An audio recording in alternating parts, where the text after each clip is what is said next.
Isang mapagpalang araw po sa atin lahat. Ngayon pong December 14 po ay wala po tayong gamutan.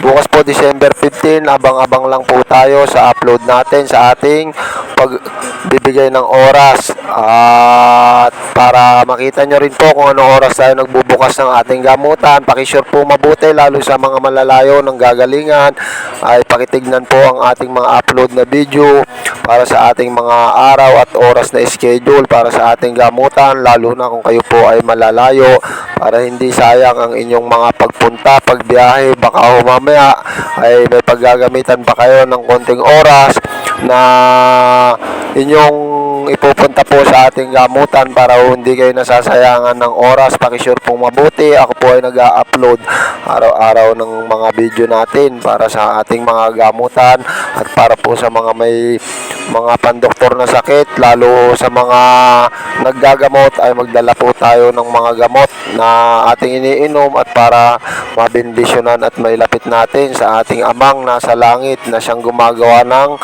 ating kagalingan at nagpapasya.